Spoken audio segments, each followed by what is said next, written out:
qui me donnera ta nature ce matin. Envoie-moi une parole qui va commencer à me donner ta nature ce matin. Envoie-moi une parole qui va faire que je sois comme toi ce matin, que je réfléchisse comme toi, que je pense comme toi, que je réagis comme toi, que je marche comme toi. Amène-moi la dévotion, Seigneur, par ta parole ce matin. Merci Père. Au nom puissant de Jésus, nous avons ainsi prié. On acclame pour notre Seigneur. Amen. Prenez place. Bienvenue dans notre église de ce dimanche. Pour toi qui as bravé encore la paix une fois de Fils, que le Seigneur te bénisse abondamment. J'ai le plein pouvoir, j'ai saisi et j'ai saisi le plein pouvoir. Comme vous savez, notre mois a déjà commencé. Voilà, 3 dimanches. Et notre cible prophétique de ces mois est déclarée la sagesse d'en haut intromise. Je devoir être au sommet ce matin au nom de Jésus. Parce que cette sagesse est pour nous faire monter à la sphère élevée de la vie. Et tous les dimanches, nous partageons cette série d'enseignements. Vivre selon la réalité de la sagesse d'en haut. Nous pouvons vivre, nous pouvons manifester une réalité de la vie de Dieu en nous.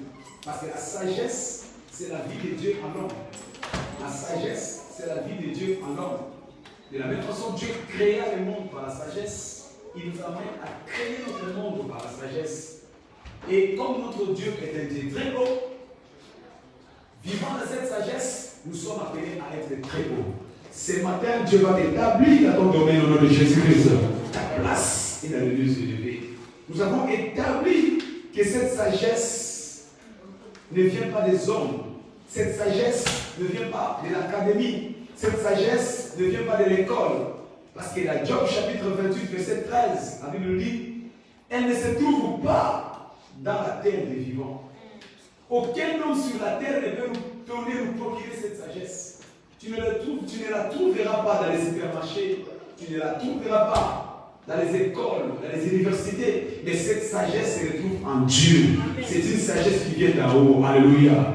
Job, chapitre 28, verset 13. Mais nous savons aussi que tout ce qui vient d'en haut est au-dessus.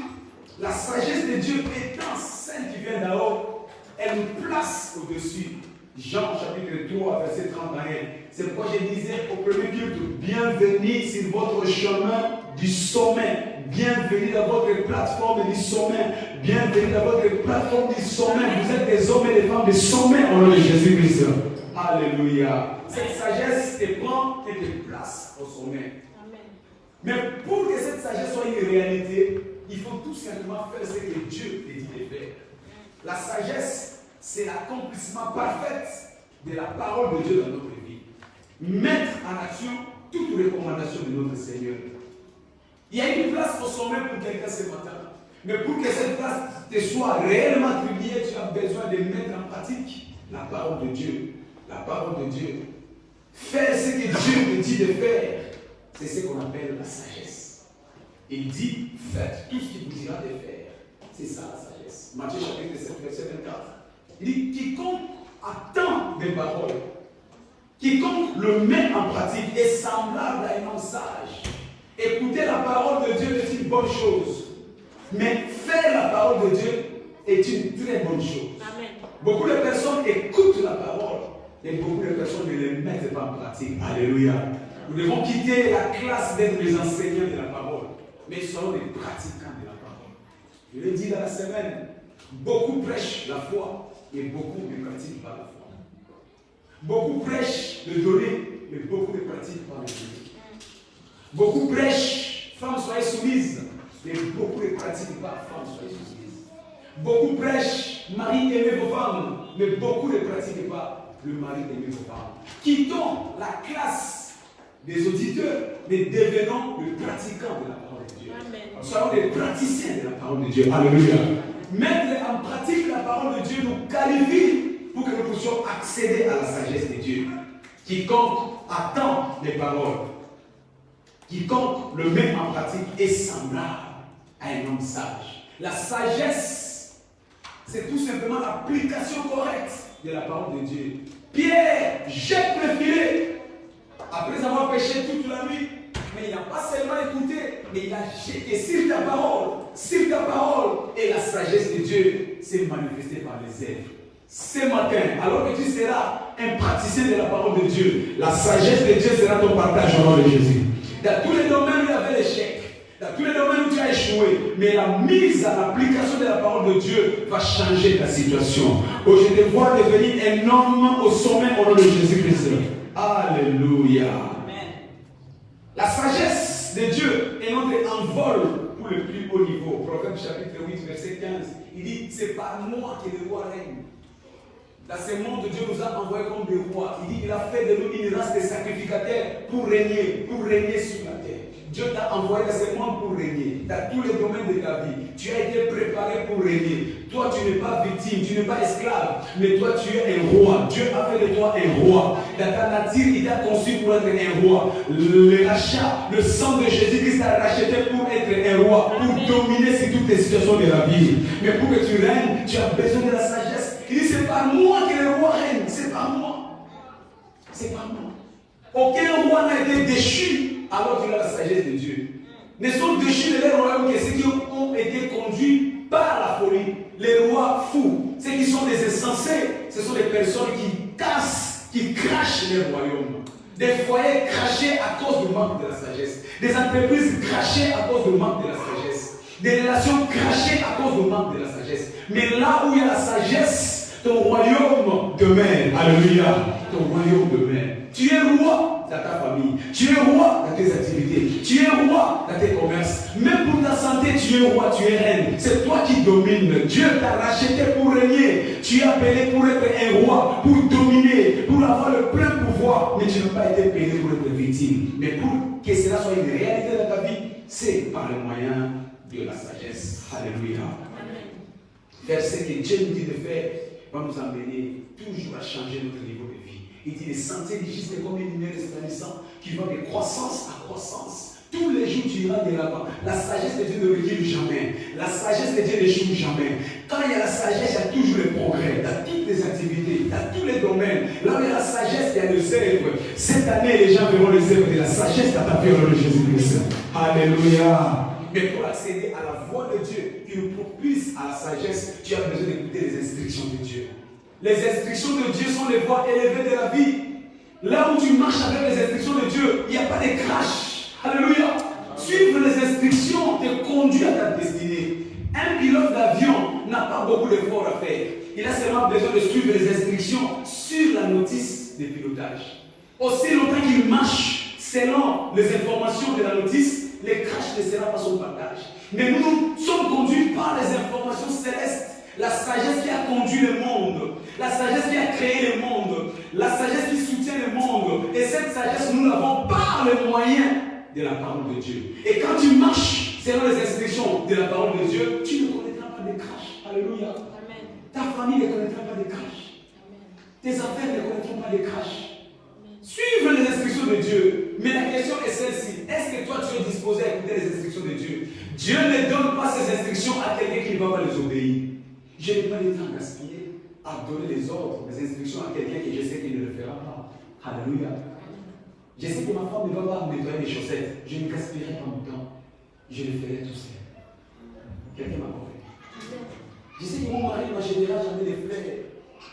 Les jours de mon anniversaire, je ne vais pas gaspiller une salive pour dire achète-moi des fleurs. On donne l'instruction seulement à celui, on sait, il va le faire.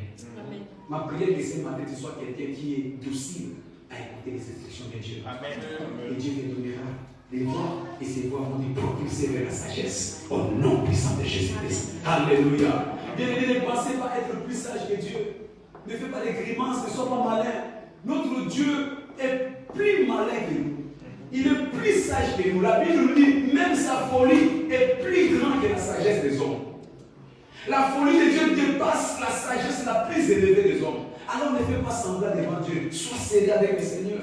Sois sérieux avec le Seigneur. Ne sois pas malin. Ne sois pas malin. C'est quoi la sagesse? La sagesse est une connaissance inspirée de notre étude de la parole de Dieu. Quand on étudie la parole de Dieu, comme les étudiants, chaque jour, on fait le syllabus de la parole de Dieu. On est là en train de réfléchir avec le Seigneur. Seigneur, je vais comprendre Comment tu as fait pour que le monde soit ce qu'il est, comment tu as fait pour que les choses ne tombent pas, comment tu as fait que les soleils ne tombent pas, comment tu as fait que les océans ne dépassent pas les limites. Tu feuillettes la parole de Dieu comme un étudiant à la recherche de la connaissance de Dieu. Et quand tu le fais, tu reçois la connaissance. Tu reçois la connaissance. Et ça, c'est ce qu'on appelle la sagesse. Cette connaissance de la sagesse, nous l'avons par deux dimensions. La première dimension, elle vient comme une révélation. Pendant que tu lis la parole de Dieu, elle vient comme une révélation pour t'éclairer. La révélation, nous en servons souvent dans les combats spirituels. Nous sommes dans un monde de combat. Là où il n'y a pas de révélation, mon peuple périt. C'est la révélation qui nous donne la victoire. C'est la révélation qui nous empêche de chute. C'est la révélation qui fait que nous restions debout dans les combats spirituels. Bien-aimé, ne pas tenir compte du combat spirituel, c'est être insensé. Nous sommes dans un monde du combat. Alléluia. Amen. Nous sommes dans un monde de combat. Le combat spirituel est une réalité chaque jour. Il dit combattez le bon combat de la vie. Si la Bible nous recommande de combattre, c'est parce que nous sommes dans un monde de combat. Si au ciel il y a eu des combats, à combien plus forte raison sur la terre? Il y a eu combat au ciel. Dieu a combattu pour qu'il y ait le repos. Aussi longtemps que tu ne combattras pas dans la vie, tu n'auras pas de repos dans ta vie. Alléluia. Il y a que ceux qui ont combattu qui ont le repos. Aucun pays peut être libre sans avoir engagé le combat. Quand nous voyons la France être libre aujourd'hui, ils ont combattu pour le repos. Quand ils voient les États-Unis en repos aujourd'hui, ils ont combattu pour le repos. Quand ils voient les ciels en repos aujourd'hui, parce qu'ils ont combattu pour le repos. Donc, étant être humain, nous sommes appelés à combattre. Refuser de combattre, c'est accepter d'être dominé, assujetti. Mais toi, tu ne seras plus assujetti au nom de Jésus. Amen. Mais pour triompher le combat spirituel, tu as besoin de la révélation. Amen. Et cette révélation, nous la prisons par la sagesse. La sagesse vient sous forme de la révélation. Alléluia. Dans Jean chapitre 1, verset 5, il dit là, et la lumière, lui, et les ténèbres, les pires les contenir. La lumière, c'est la révélation de Dieu qui vient pour nous éclairer dans les combats de la vie. Quelle que soit l'obscurité, quels que soient les combats, quelle que soit l'opposition, quelle que soit la taille, le nombre de nos ennemis, nous avons seulement besoin de la révélation. Quand la révélation arrive, nos ennemis reculent. Quand la révélation arrive, les ténèbres reculent. Quand la révélation arrive, le combat s'arrête. Quand la révélation arrive, la maladie s'arrête. La révélation. Alléluia. Mais où puisons-nous la révélation? C'est dans la sagesse, par le moyen de l'étude de la parole de Dieu. Nous recevons cette connaissance. Merci Jésus. Paul dit à son fils Timothée, combat les bons combats de la foi. Il y a un combat favorable. Il y a un combat positif. C'est quoi ce combat? Il dit saisis la parole. Saisis la sagesse. Parce que la sagesse, c'est l'éternel, la vie éternelle. La sagesse, c'est Dieu. Saisis la vie éternelle. Quand tu saisis la vie éternelle, tu combats les bons combats. Notre combat n'est pas un combat physique. Notre combat n'est pas un combat de dispute. Notre combat n'est pas un combat de faire des ennemis. Lui, là, il va voir. Notre combat, ce n'est pas le combat d'aller faire des complots. Non, combat les bons combats de la foi. Tu veux avoir la victoire dans les combats, dans le monde, dans ta vie. Choisis les bons combats qui consistent à combattre avec la vie éternelle, la sagesse, la parole de Dieu. Jésus-Christ a combattu avec les bons combats.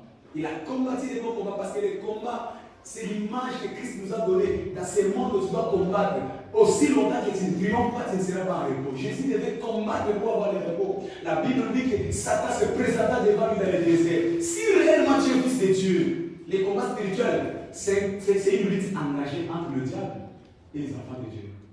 C'est une lutte engagée entre les ténèbres et la lumière.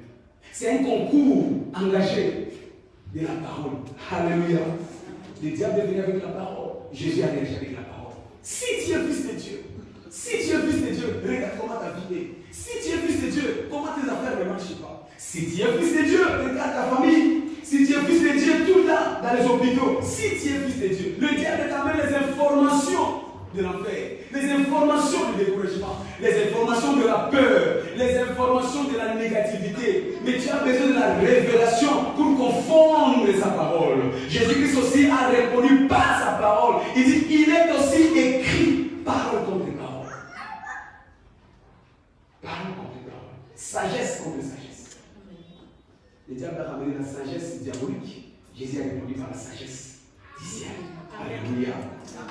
C'était le cas de 1 Samuel 17, verset 43 à 44. Il y avait une bataille de titans, un combat de titans entre un géant et un petit. Le combat était déjà déséquilibré. Mais la différence était, le petit avait la révélation authentique. Il avait la parole de Dieu. Alléluia. La Bible nous dit, le Philistin dit, j'aime cette assertion, dire, parce que le combat spirituel, c'est tout simplement la déclaration de la parole. Mais quelle parole? Goliath a déclaré la parole, mais c'était la parole de la sagesse satanique, démoniaque. Il dit, suis-je un chien? Regarde l'orgueil. Suis-je un chien pour que tu viennes à moi avec des bâtons?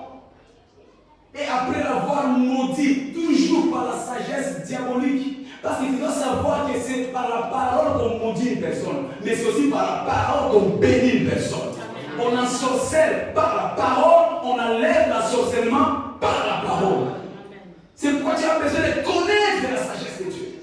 Il a maudit David par ses dieux, par la parole de leur Dieu. Et après l'avoir maudit par ses dieux, il ajouta la parole encore. Viens vers moi et je donnerai ta chair aux oiseaux du ciel et aux bêtes du champ. Quelle prétention!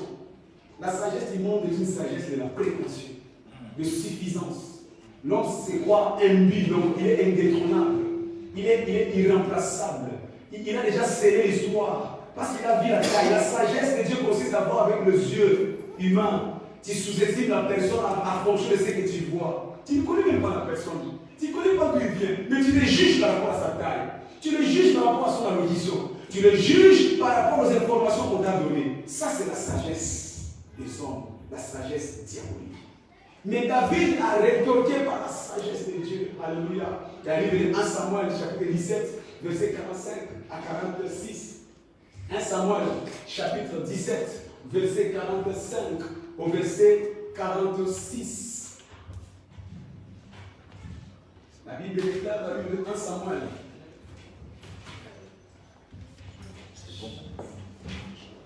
Ça ne sert à rien de faire avec là, parce que quand on sort déjà là-bas, ça nous déconnecte. Faisons confiance en nous-mêmes. 1 Samuel, chapitre 17. Nous lisons le verset 45 à 46. La Bible déclare, David dit aux Philistins, tu marches contre moi avec l'épée, la lance et le javelot, et moi je marche contre toi au nom de l'Éternel des armées, du Dieu de l'armée d'Israël. Quand tu écoutes cette réponse, il n'y a pas de prétention, il n'y a pas d'injure, il n'y a pas de suffisance. Il a tout simplement valorisé Dieu dans sa vie. Amen. Alléluia. Amen. La sagesse de Dieu consiste à reconnaître que ton Dieu est capable. Amen. Ton Dieu est tout puissant. Ton Dieu est ton guerrier. Alléluia. Révélation de la parole de Dieu. Et cela a suffi. Il dit aujourd'hui, verset 46, aujourd'hui l'Éternel te livrera entre mes mains. Je t'établirai. Tu vois, il revient toujours à Dieu. Dieu va me livrer entre tes mains. C'est Dieu qui va me livrer. Dieu va me donner entre tes mains. Il ne se glorifie pas, mais il se met toujours en second lieu. Il donne la première place à Dieu. Il dit aujourd'hui l'Éternel te livrera entre mes mains. Je t'abattrai et je te couperai la tête. Aujourd'hui, je donnerai ton cadavre, le cadavre du champ des Philistins et aux oiseaux du ciel et aux animaux de la terre. Et toute la terre saura qu'Israël a. Amen. Tu verras que dans toute cette citation, David n'a fait que glorifier le Dieu des combats spirituels. Le Dieu des combats spirituels. Révélation sur révélation. Alléluia. Amen. Et la deuxième chose que nous tirons dans notre étude de la parole de Dieu, c'est l'illumination. L'illumination. Si la première chose c'est la révélation, mais la deuxième chose c'est l'illumination. Jean chapitre 1 verset 9. Il dit cette lumière était la véritable lumière pour rendre témoignage. Une véritable lumière. Cela voulait dire tout simplement quand la lumière de la parole te pénètre, tu deviens toi-même une illumination. Ça change la nature du combat. Tu n'as plus besoin d'entrer dans la révélation, mais tu deviens toi-même une révélation devant les diables. Le diable commence à témoigner qu'en toi, il y a la puissance de Dieu. Alléluia. Dans les combats spirituels, nous cherchons la parole pour combattre. Mais dans les domaines d'élimination, c'est le diable qui nous reconnaît et nous cède le passage. Est-ce que quelqu'un m'entend? Le ténèbre te reconnaît. Parce que le ténèbre reconnaît toujours la lumière. Quelle que soit l'obscurité dans une maison, il suffit que la lumière arrive. Les ténèbres commencent à s'élever comme ça. Alléluia. C'est ça l'élimination. Tu deviens la lumière de Dieu. Tu deviens la réponse de Dieu. Tu deviens la force de Dieu par l'élimination. Cela fera que tous les ténèbres vont disparaître devant toi. En l'instar de Luc chapitre 8, verset 28. La Bible nous dit qu'il y avait un fou qui était appelé fou de Gadara. Cet homme-là était insaisissable. Personne ne pouvait le saisir. Il vivait dans les sépulcres. Il se déchirait la peau par les pierres parce qu'il était incontrôlable. Quand on le liait, il se déliait par la force parce qu'il était contrôlé par des esprits puissants, des esprits impies qui dominaient son corps. Mais un jour, alors que Jésus-Christ avançait, la Bible dit, ayant vu Jésus, il poussa un grand cri. Alléluia. Quand tu es un homme illuminé, les démons, les sorciers vont commencer à te reconnaître. Tu ne t'annonceras même pas. Je n'ai pas vu, là on a marqué écriteau fils de Dieu. Mais le fait de voir seulement Jésus a fait que cet homme a reconnu que celui-ci est le fils de Dieu. Et il a poussé des cris. Je déclare ce matin, les démons, les sorciers vont commencer à pousser des cris à te voir de Jésus.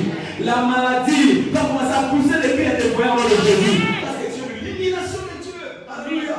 Tu as l'illumination de Dieu. Les démons vont te reconnaître. Les sorciers vont te reconnaître. Écoute ce qu'il dit. Il dit, il se jeta sous ses pieds. Signe de pardon. Alléluia. Il n'y aura plus de palabres entre toi et les démons, les sorciers. Je le vois s'agenouiller devant toi au nom de Jésus. Cette maladie va s'agenouiller devant toi au nom de Jésus. Les combats que tu as endurés vont s'agenouiller cette année au nom de Jésus. Par l'élimination, quand tu es éliminé, il n'y a plus de négociation avec les grands de l'adversaire. Il s'agenouille devant toi. Parce qu'il reconnaît que tu as la puissance de Dieu. C'est comme ça qu'il dit. Qui attire entre toi et moi? On n'a plus rien en commun. Parce que toi tu es plus fort. Oh, merci.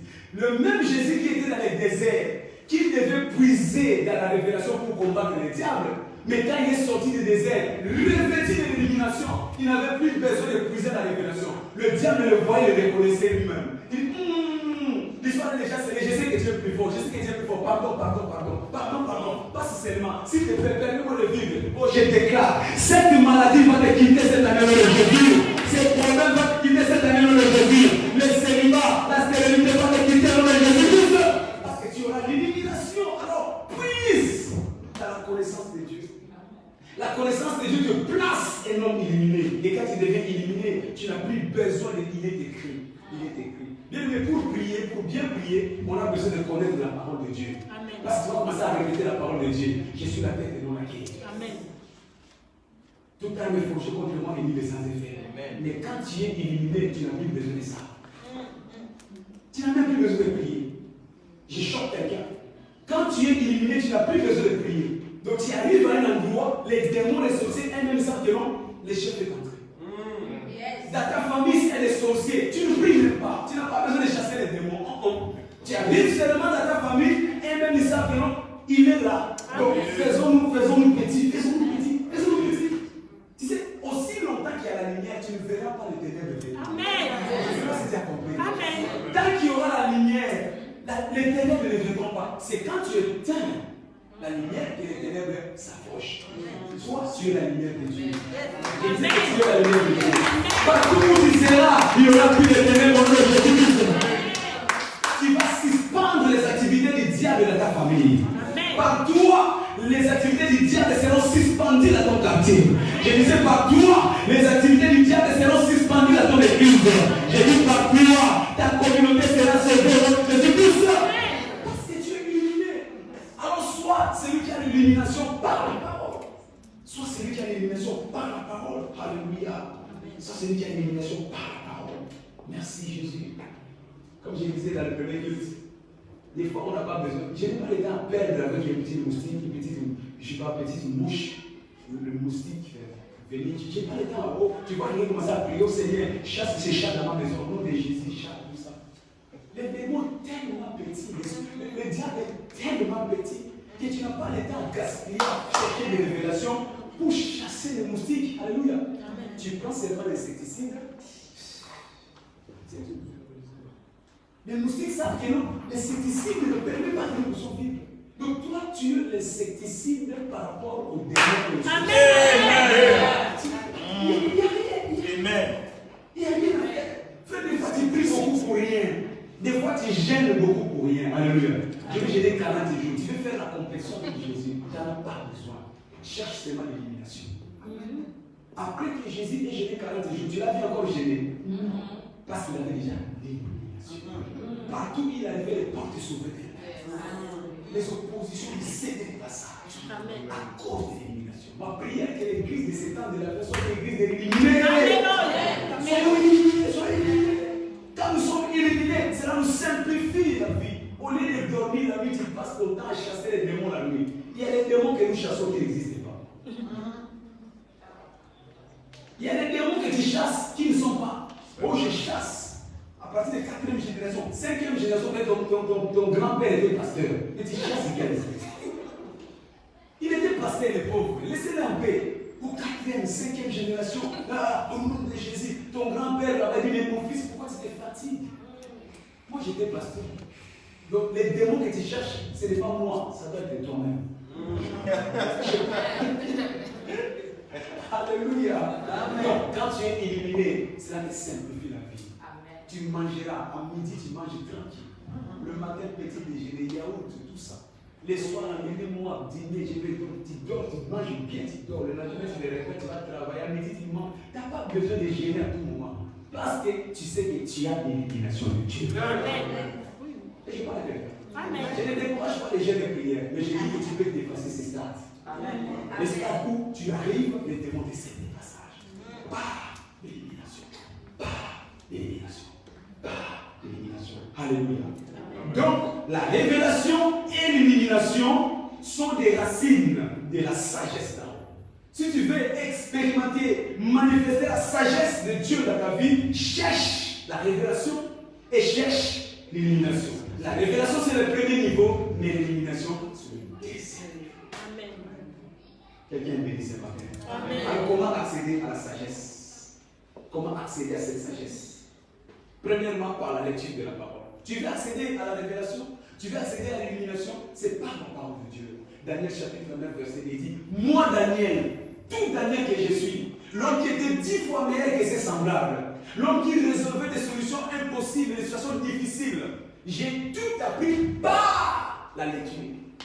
Daniel était Daniel parce que c'était un homme qui lisait la parole de Dieu. Il lisait tout le temps la parole de Dieu.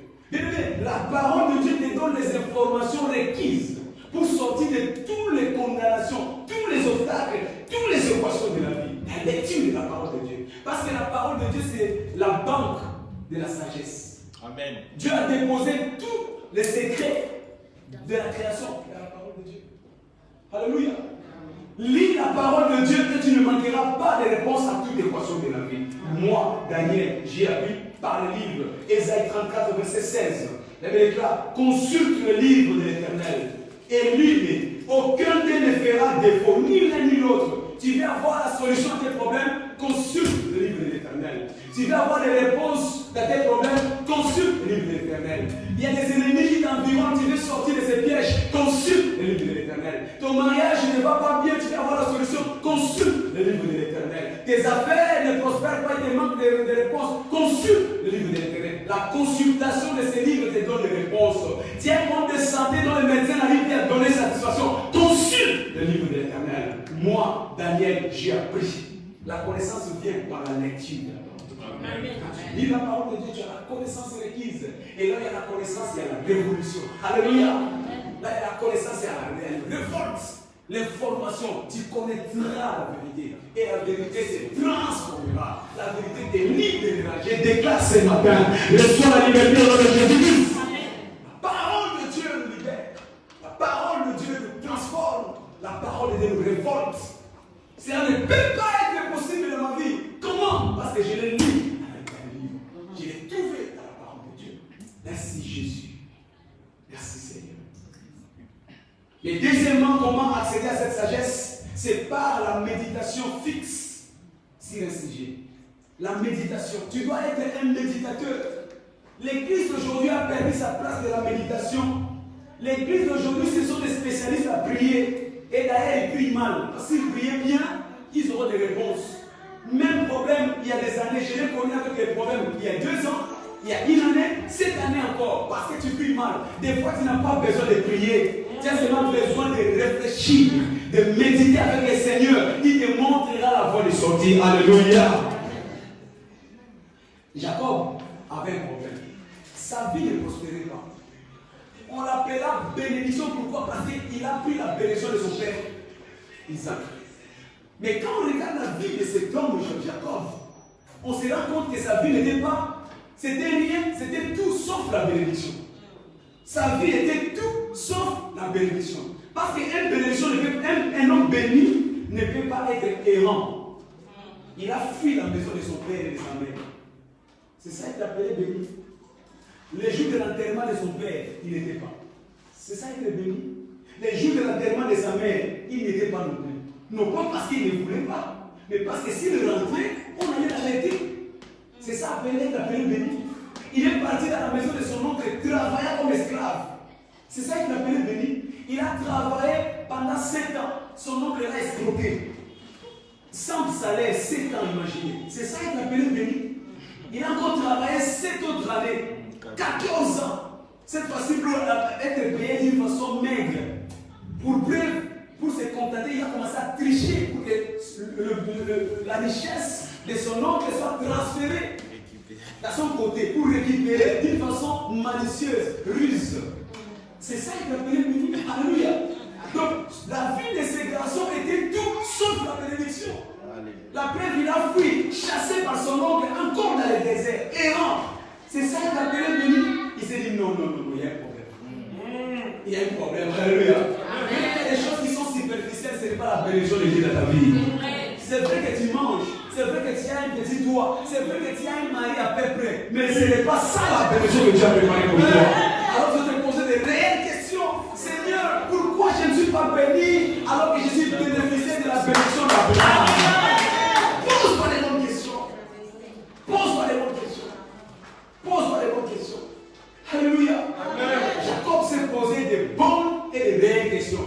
Et pour trouver la réponse, il dit à sa femme, écoutez, Rachel, Léa, s'il vous plaît, allez-y, laissez-moi seul. Il y a des moments où tu dois dire à ton chéri là, à ta chérie là, à tous ceux qui sont avec toi, parce qu'ils ne comprennent pas ce que toi tu vis. Il n'y a que toi qui connais ton vrai problème. Dis-le, laissez-moi. Continuez-moi, laissez-moi, je vais d'abord demander, méditer avec le Seigneur. Enferme-toi avec le Seigneur. Prends le temps qu'il te faut. On dit Jacob resta seul. Dans la prière, dans la méditation.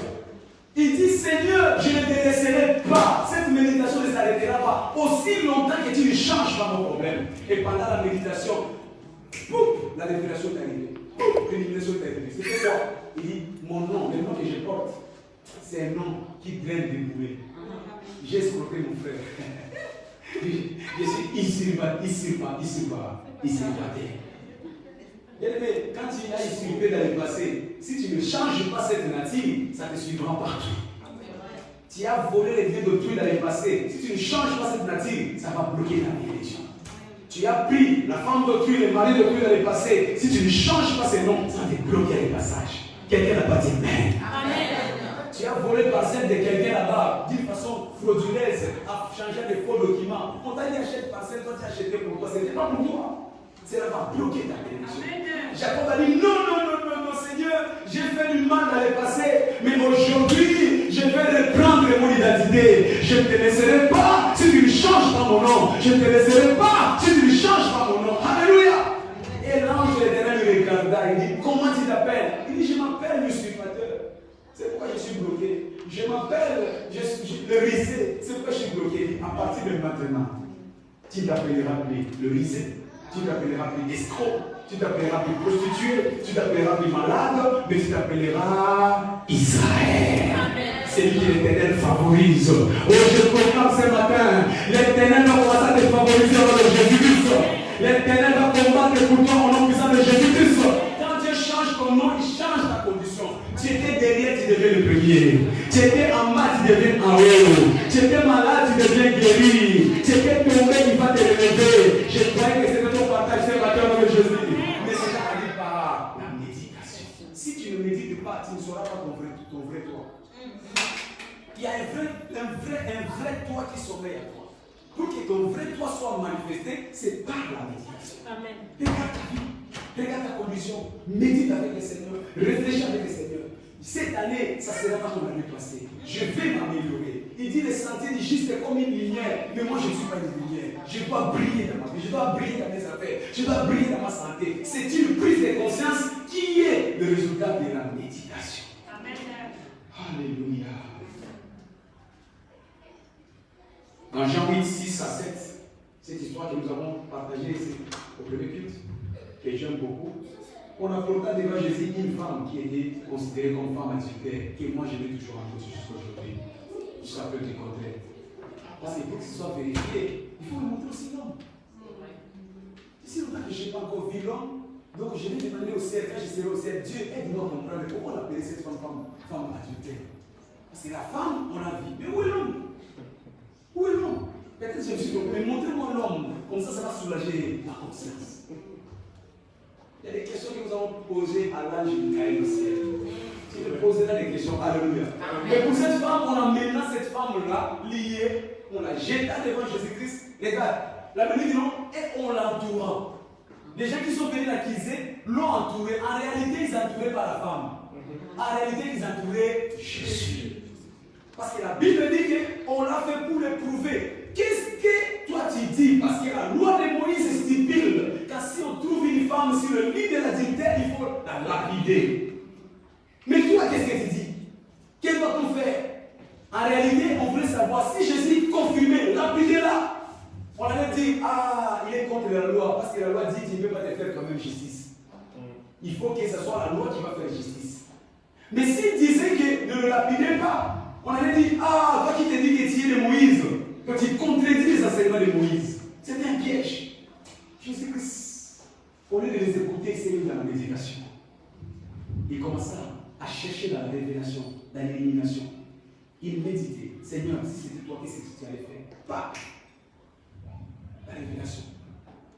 Parce qu'en réalité, ces gens cherchaient non pas à les condamner, à les tuer, parce que s'il avait dit seulement quelque chose de mauvais, on allait l'encercler et les clouer des coups pour le tuer. Le but c'était quoi? Les diables préparaient à ce que Jésus ne puisse pas aller à la croix. Il y avait la croix qui était devant. Mais si Jésus avait mal répondu ce jour-là, la croix allait devenir impossible. Bien aimé, il y a des choses plus importantes que Dieu a placées devant toi. Tu as besoin de la méditation pour donner des réponses à des problèmes que tu as aujourd'hui. Les réponses que tu donnes aujourd'hui à des problèmes vont déterminer ce que tu seras demain. Si tu réponds mal aujourd'hui, tu peux arrêter ton demain. Ton futur peut être compromis à cause de la réponse d'aujourd'hui. Jésus savait cela. Il dit, je ne vais pas parler n'importe quoi. C'est pourquoi ne sois pas pressé de répondre quand on te pose des questions pièges. Ne sois pas pressé de répondre quand on veut te provoquer. Parce que chaque réponse, chaque réaction correspond à ton futur. Il y a des futurs qui sont compromis à cause des réponses que tu as données aujourd'hui. Peut-être que tu penses que tu as résolu le problème, mais dans 10 ans, tu te rendras compte que tu as donné une mauvaise réponse. Ça va bloquer ton futur. Jésus voyait la croix, il dit, bon, aujourd'hui je vais leur donner une réponse qui vont les disperser. Il dit, qui parmi vous n'a jamais péché? Il ne s'attendait pas à ça. Les hommes sages puisent des réponses qui n'ont jamais existé. Ils donnent des réponses qui dépassent même la folie, la sagesse des hommes. Comment il peut avoir de telles réponses? Qui n'a jamais péché qu'il prenne une pierre et qu'il jette à la femme? Bien aimé, dans ce monde, tous nous sommes pécheurs. Dites Amen. Amen. Alors ne condamnons pas. C'est que quand tu as connu l'information des autres, ce n'est pas parce qu'on ne connaît pas tes informations que tu vas juger les autres. Alléluia. Parce que chacun a son information personnelle. Amen. Hein? Tu connais de l'autre parce que tu l'as vu à la télé. Tu l'as vu sur les réseaux sociaux.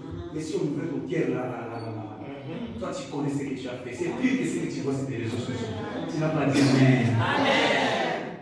Qui parmi vous n'a jamais péché, qui prenne la pierre et qui jette? Chacun, sans s'annoncer. La sagesse. Il a puisé dans la sagesse. Dans la méditation, alléluia. La méditation te donnera des réponses qu'il faut, au moment où il faut, à la place qu'il faut, à la situation qu'il faut. La méditation, alléluia. La méditation t'empêchera de chasser les démons. Il y a des combats spirituels qui n'ont pas besoin de chasser les démons, suffisamment de réfléchir. L'enfant prodigue était dans les combats spirituels de sa vie. Combats spirituels. Il ne mangeait plus, il mangeait la nourriture des cochons. Il ne dormait plus sur le matelas, il dormait avec des cochons. Il ne buvait plus de l'eau vivable, il buvait de l'eau des cochons. Il n'avait même plus de vêtements. Quel combat! Si c'était aujourd'hui, on va dire que non, ça c'est vraiment démon de pauvreté.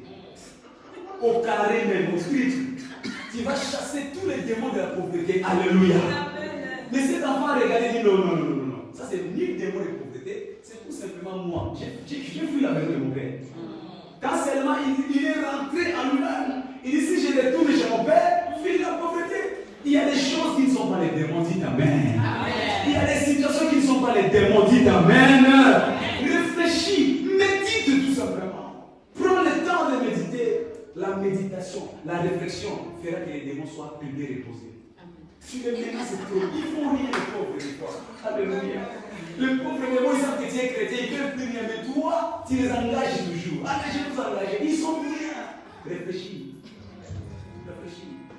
Arrête de dormir beaucoup. Va travailler, cela va arrêter la pauvreté dans ta vie. Amen. Amen. Habille-toi comme il se doit, tu auras l'homme qui va t'épouser comme il se doit. Amen. Respecte ton mari à la maison, essaie de mettre quelque chose sous ta langue, ton mari deviendra ton amoureux, il va t'aimer comme jamais. Toi aussi, mari, arrête de tromper ta femme, redeviens l'homme qu'il a connu avant. Tu verras que la maison sera calme. Arrêtons de chercher les démons là, il n'y en a pas. Quelqu'un m'a dit ce matin. Sagesse. Par la méditation. Donne ton offrande, donne des dîmes. La pauvreté va s'arrêter. Quand on parle des dîmes, tu t'énerves. Quand on parle des offrandes, tu t'énerves. Mais oh Seigneur, je veux prospérer. De quelle prospérité tu parles? La prospérité de Dieu, c'est seulement par l'alliance. Engage l'alliance de Dieu. Donne aux pauvres, donne à tes parents. Donne à l'église, dis offrande. Si tu veux donner chaque place spirituelle, s'il existe. Alléluia. Merci Jésus. La méditation, la réflexion t'empêche de chasser les démons. 1 Corinthiens 10, verset 13. La Bible déclare aucune tentation qui nous est parvenue qui soit surhumaine. Mais en toute tentation, Dieu nous donne une issue de secours. Dieu nous donne une issue de secours. Donc s'il y a une tentation qui t'arrive, il y a un problème qui t'arrive, il y a un défi qui t'arrive, il y a une situation difficile qui t'arrive, Dieu a déjà préparé la voie de sortie. Mais comment tu vas la trouver? Par la méditation, par la réflexion. Il y a toujours une voie de sortie. Il y a toujours une voie de sortie. Jamais Dieu ne te laissera sans issue de secours. Alléluia. Quels que soient les problèmes, il y a toujours un sycomore. Zaché était de petite taille, mais Dieu avait mis à côté un sycomore. Il savait que Zaché sera là. Il y a toujours un sycomore. Tu es incapable, tu es limité. Il y a toujours un sycomore qui te fera monter et te fera sortir de ces défis. Je déclare ce matin, ton défi s'arrête au nom de Jésus. Je n'ai pas entendu ton amen. J'ai dit ton défi s'arrête cette année au nom de Jésus. Par la sagesse de Dieu, ce défi est arrêté au nom de Jésus-Christ. Alléluia. Merci Seigneur. Alors que nous clôturons cette enseignement, je voudrais dire que nous avons besoin du baptême du Saint-Esprit. Parce que pour recevoir la sagesse, c'est par le moyen de la révélation et de l'élimination. Mais pour avoir et la révélation et l'élimination, c'est par le moyen du baptême du Saint-Esprit. Tant que tu n'as pas encore été baptisé du Saint-Esprit, bien que tu es né de nouveau, tu ne sécurises pas comme ça. Il y a beaucoup de chrétiens qui viennent à l'église tous les dimanches, mais ils voient leur vie être haut et bas parce qu'ils n'ont pas sécurisé leur rédemption. D'ailleurs, ici, ils ont déjà la rédemption. Mais après la rédemption, tu as besoin du baptême du Saint-Esprit. Ça va être notre clé majeure cette année. Cherchons à ce que tous nos fidèles soient baptisés du Saint-Esprit. Parce que le baptême du Saint-Esprit vient sécuriser leur destinée. Le diable ne les volera plus parce que le Saint-Esprit va sécuriser leur rédemption. Alléluia. Amen. Le baptême du Saint-Esprit, nous devons savoir que c'est un don authentique que Dieu donne aux croyants. quand tu donnes ta vie à Dieu, en Jésus-Christ, la première des choses que Dieu te donne, c'est un don que Dieu te dépose. C'est un don. Je dis bien que le baptême du Saint-Esprit, c'est un don. Ce n'est pas quelque chose qu'on va aller chercher chez les hommes. Oh, je connais un archibishop. Je connais un archibishop prophète. S'il me pose le main, tu n'auras pas le don de baptême du Saint-Esprit parce qu'il y a un archibishop. Non. Le don que Dieu donne à ceux qui sont croyants. Si seulement ton cœur est ouvert, tout seul à la maison, tu peux être baptisé du Saint-Esprit. Amen. Amen. Si ton cœur est ouvert, tout seul dans ta chambre pendant l'adoration, tu peux être baptisé du Saint-Esprit. Je donne cet exemple. J'étais encore jeune dans mon église. Ces jours-là, le pasteur a prêché. À la fin du culte, on est passé devant pour certaines prières. Les gens sont partis à la maison. Pendant que les gens sortaient à la maison, il restait, je crois, 10 personnes. Les musiciens jouent comme ils ont l'habitude de faire des bruits ici. Il y a plus culte, les choses faisaient boum, boum, boum. Moi, j'étais là, à côté du baf. Je ne sais pas, quelque chose s'est passé. J'étais debout par terre. Boum. Il n'y avait plus culte. Il n'y avait aucun pasteur, il n'y avait aucun ancien, il n'y avait aucun diable, il n'y avait plus personne. Le stade était vide. Tout s'est déjà sorti. Il y avait 10 personnes qui regardaient les musiciens, comme les scènes et papa Trésor aime le faire ici. Boum, boum, boum. Pendant que j'ai écouté cette louange, je suis tombé première fois, je me suis relevé. J'ai failli m'entêter. Deuxième fois, je me suis relevé encore. Troisième fois, je commence à parler à la pour la première fois. C'était comme des secousses. Personne n'a prié sur nous. Personne n'a imposé les mains. C'était incontrôlable. Les musiciens étaient obligés d'arrêter de jouer pour venir essayer de me sécuriser. Moi, j'ai tombé sur les pas. J'ai tombé partout. Parce que le Saint-Esprit était venu me baptiser. Alléluia. Tu n'as pas besoin d'une personne pour te baptiser du Saint-Esprit. Tu as seulement besoin de ton cœur. Si ton cœur est disponible, les dons de Dieu automatiques descendront dans ta vie. Alléluia. Pourquoi tu as besoin de cela? Parce que sans le baptême du Saint-Esprit, tu compromets la chrétienté. Tu compromets ton salut. À l'instar de Pierre. La Bible nous dit, Pierre qui avait reconnu Jésus comme Seigneur et Sauveur. Mais parce qu'il n'était pas baptisé du Saint-Esprit, le même jour où il a reconnu, quand tu regardes dans ce passage, c'est dans Matthieu chapitre 16, 22, 23, il dit au premier verset, Seigneur, tu es le Messie, le Fils de Dieu vivant, le Fils de Dieu qui est haut. Il a confessé qu'il est mon Seigneur. Mais quand il descend au verset 22, verset 23, il commence à réprimander Jésus. Ah Seigneur, tu peux laisser ces histoires-là. De toute façon, tu n'es pas obligé d'accomplir la mission. Alors que Jésus était venu pour la mission, il a appelé le Messie, le sauveur de l'humanité. Comment je serai le sauveur si je ne parle pas à la croix? Jésus s'est retourné et dit, rien de moi ça. Pourquoi Pierre a changé de langage? Parce qu'il n'avait pas le baptême du Saint-Esprit. Devant les épreuves, il a voulu reculer. Quand tu n'es pas baptisé du Saint-Esprit, quand tu auras ton baptême de feu, tu vas reculer. Alors que nous sommes appelés à passer par notre baptême du feu, il y a des épreuves qui viendront, il y a des défis qui viendront, il y a des adversités qui viendront. Nous devons les affronter pour que nous puissions accomplir notre destinée. Alléluia. Il y a des chrétiens qui ont abandonné leur course, qui n'ont pas arrivé au bout de leur course parce qu'ils n'ont pas été baptisés du Saint-Esprit. Devant l'adversité, ils ont reculé. Devant les épreuves, ils ont reculé. Deuxième exemple de ce même Pierre, dans le livre de Matthieu, chapitre 26, au verset 40. La Bible nous dit, Jésus-Christ priait sur la montagne. Alors qu'il priait, il pensait que les disciples le soutenaient. Il est sorti de la montagne pour venir voir s'ils les soutenaient dans la prière. Ils étaient en train de ronfler. Pierre, réveillez-vous. Vous ne pouvez pas prier depuis une heure. Chrétien, mais qui ne peut pas prier une heure, 10 minutes. On le voit dans nos églises aujourd'hui. Provoquer veille de prière. Tu verras 4 personnes. 4 personnes. Si tu as la chance, au moins 6. Parce que tout le monde est en train de ronfler sous son couette. Wow. Chrétien. Mais il est le premier à demander, Seigneur, bénis-moi. Non. Écoutez, si tu n'es pas baptisé du Saint-Esprit, tu ne supporteras dans la prière. J'ai un ami, pasteur, qui une fois me donnait le témoignage. Il dit, on était dans la prière. Pendant qu'on priait, j'ai somnolé. je commence à citer les noms de mes collègues. Moustapha, Mamadou. Alléluia.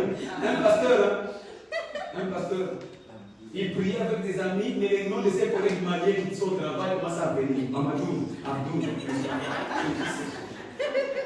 Alléluia. Tu sais pourquoi? Parce qu'il y a pas le baptême du Saint-Esprit. Et nous qui est baptisé du Saint-Esprit, si on dit on décolle pour la prière, non, c'est toi qui vas l'arrêter. Il peut te pomper la prière de minuit jusqu'à 6h du matin. Non, stop. Pourquoi? Parce qu'il est baptisé du Saint-Esprit. Le Saint-Esprit aime la prière. Il est l'esprit de la prière. Alléluia. Il nous apprend comment prier. C'est le Saint-Esprit qui nous enseigne comment prier. Amen. Il intercède pour nous par les soupirs, inexprimables. Amen. Tu ne peux pas contrôler le Saint-Esprit. Amen. Amen.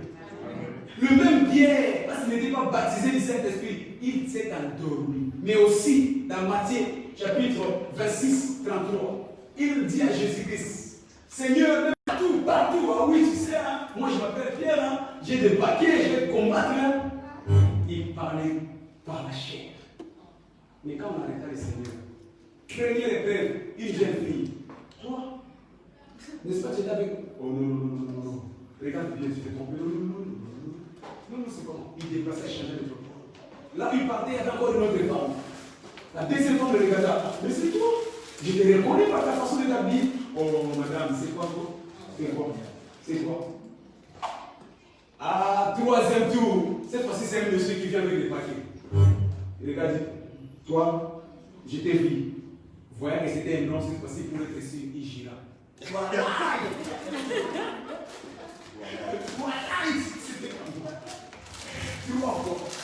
Tu sais pourquoi? Parce que quand tu n'es pas baptisé du Saint-Esprit, facilement tu vas renier Christ devant les épreuves. Tu vas renier. Devant les propositions, devant les sollicitations, devant les problèmes, tu vas renier Christ. Combien de personnes ont renié Christ devant les problèmes? Alléluia. Chrétien à l'église, mais à la maison, parce qu'il y a la pauvreté, il fait des usages chrétien à l'église, mais parce qu'il n'a pas de toit, il n'a pas de domicile. Ah, fais-moi ces faux fiches de paye. Chrétien à l'église, parce qu'il attend un mari qui ne vient jamais. Ah, devant la fenêtre, le mari, c'est l'ennemi de l'hôpital. Alléluia. Ça prend. Ok, je parle à quelqu'un. Ça prend. Quelqu'un m'a dit l'ennemi de l'hôpital, aujourd'hui c'est pour toi, mais ça sans pudeur, sans état d'âme. Et je parle à quelqu'un. Quand tu n'es pas baptisé du Saint-Esprit, tout ce qui sera disponible, tu vas l'embrasser. Ma prière, ce soir, que Dieu te baptise du Saint-Esprit. La Bible nous dit, c'est même Pierre qui a renié Christ. C'est même Pierre qui ne savait pas prier. C'est même Pierre qui confondait Jésus-Christ devant sa mission. Quand il a reçu le Saint-Esprit, il a été transformé. Quand le baptême du Saint-Esprit est descendu sur sa vie, il est devenu une nouvelle personne. Je prie ce matin que le vrai toi soit finalement émergé au nom de Jésus-Christ. Que le vrai toi soit manifesté ce matin au nom de Jésus-Christ. Il y a un vrai toi qui est encore ensommeillé parce qu'il n'a pas encore le baptême du Saint-Esprit. Alors cherche le baptême du Saint-Esprit. Sois baptisé du Saint-Esprit. Tu vas aussi sécuriser ta rédemption. Tu vas sécuriser ton futur. Tu vas sécuriser ta vie chrétienne. Tu ne seras plus victime dans la vie. Sécurise-la par le baptême du Saint-Esprit. Alléluia. Quelles sont les conséquences du baptême du Saint-Esprit que nous allons prier? Première chose, le baptême du Saint-Esprit chasse la peur. La paix ne sera plus ton partage. Amen. Tu n'auras plus peur. Alléluia. Il y a des gens quand ils prient la nuit, regarde, ils prient. Il attend un bruit dans la porte. Au nom de Jésus, Seigneur, parce qu'il a peur. Celui qui prie, c'est qu'il est rempli du Saint-Esprit. Les démons ne peuvent l'approcher. Alléluia. Celui qui est baptisé du Saint-Esprit n'a pas peur. J'ai une sœur à moi. On lui a proposé l'appartement ici. Je me suis dit, moi avec les voisins cimetières, non merci. Non merci. Non merci. Celui qui a le Saint-Esprit, c'est lui qui fait trembler les démons. Amen. Celui qui te faisait peur, tu vas commencer à faire peur au nom de Jésus-Christ. Les disciples de Jésus se sont fermés dans une chambre haute parce qu'ils avaient peur. Mais quand ils furent baptisés, ils sont sortis comme des rebelles, comme des gens de rébellion. Ils ont commencé à déclarer parce qu'ils étaient remplis du Saint-Esprit. Mais la deuxième chose que le Saint-Esprit nous accorde par son baptême, c'est l'audace. Tu deviens un audacier. Tu deviens un audacier. Il dit, si l'Éternel nous est favorable, nous irons, nous posséderons. L'audace. Bien-aimé, chaque chose que tu veux posséder dans la vie, sois un conquérant. Il dit, les royaumes de Dieu est déjà établis. Ce sont les audacieux qui s'en emparent. Ta santé, il faut être audacieux. Ton mariage, il faut être audacieux. Ta victoire, il faut être audacieux. Alléluia. David a dit, aujourd'hui même, j'ai tranché la tête. Audace. Sans tenir compte de la taille. Regardez de David, il était la taille de Goliath 4 fois moins. 6 par 6. Mais devant Goliath, aujourd'hui, par terre. Aujourd'hui, par terre. Alléluia. Il parlait à quelqu'un qui était 6 fois plus grand que lui. Il dit, je vais te faire tomber. Il faut être fou. Ça, c'est la sagesse de Dieu. Le baptême du Saint-Esprit est rempli d'audace. Tu regardes tes ennemis, tu dis, toi tu viens auprès de moi avec des lances et des javelots, mais moi je viens auprès de toi au nom de l'Éternel des armées. Aujourd'hui même, la terre va s'ouvrir et tu seras englouti au nom de Jésus. Je déclare, tous tes ennemis, Dieu va les engloutir ce matin au nom de Jésus-Christ. Alléluia. Troisième chose que nous recevons par le baptême du Saint-Esprit, c'est la prise des limites. Là où il y avait une compréhension. Écoutez, sans le Saint-Esprit, ta compréhension sera limitée. David dit, donne-moi la compréhension que j'ai vivrai. Ça veut dire que la compréhension, c'est quelque chose que le diable nous vole. Il empêche que nous puissions voir la lumière de la parole. C'est pourquoi nous sommes victimes. Il dit, mon peuple périt faute de la compréhension. Mon peuple périt faute de la compréhension. Mais quand tu as l'illumination du Saint-Esprit, quand tu as le baptême du Saint-Esprit, Dieu élargit les champs de ta compréhension. Alléluia. Il dit, il y a des choses que je devais vous enseigner pour vos victoires, pour votre élévation. Mais aujourd'hui, vous ne les comprendrez pas. Il faut que je m'en aille. Quand le Saint-Esprit viendra sur vous, il vous enseignera ces choses.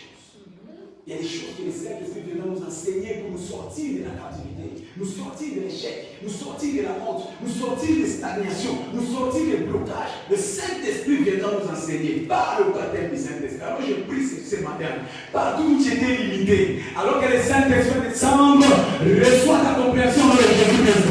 Que la compréhension qui donne la victoire te soit donnée ce matin dans le Jésus-Christ. La compréhension procure la victoire. La compréhension procure le succès. Quelqu'un bénit ce matin. Amen. Alors je vais rien d'éviter à t'élever et à prier avec moi. Seigneur, baptise-moi du Saint-Esprit ce matin. En fait, que je puisse jouir de la sagesse. Baptise-moi du Saint-Esprit ce matin. Baptise-moi du Saint-Esprit ce matin. Baptise-moi du Saint-Esprit, Seigneur. J'ai besoin de ton esprit. Baptise-moi du Saint-Esprit ce matin. Oh, merci Jésus. Baptise-moi. Je ne vais pas être un chrétien inutile. Je ne vais pas être un chrétien périlleux. Je ne vais pas être un chrétien qui n'a pas d'audace. Je ne vais pas être un chrétien qui est limité dans la compréhension. Baptise-moi de ton esprit ce matin. Baptise-moi du Saint-Esprit. Baptise-moi du Saint-Esprit. Baptise-moi du Saint-Esprit, ô Père. Baptise-moi du Saint-Esprit, ô Père. Merci Seigneur. Baptise-moi du Saint-Esprit. Merci Jésus pour que ma vie change. Pour que j'ai la révélation. Pour que j'ai l'illumination. Baptise-moi du Saint-Esprit. Baptise-moi du Saint-Esprit. Merci Seigneur. Au nom puissant de Jésus-Christ, nous avons ainsi prié. Ma prière ce matin, quelqu'un est là. Le baptême du Saint-Esprit sera disponible seulement à ceux qui l'ont accepté comme Seigneur et Sauveur.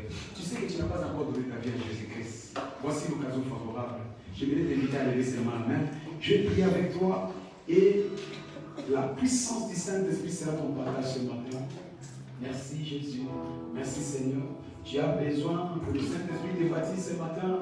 Élève ta main. Ensemble, nous allons prier. L'Éternel te bénira. Il changera ta destinée. Il changera ton nom. Il changera ton problème. Je vais prendre un fortement les Seigneur.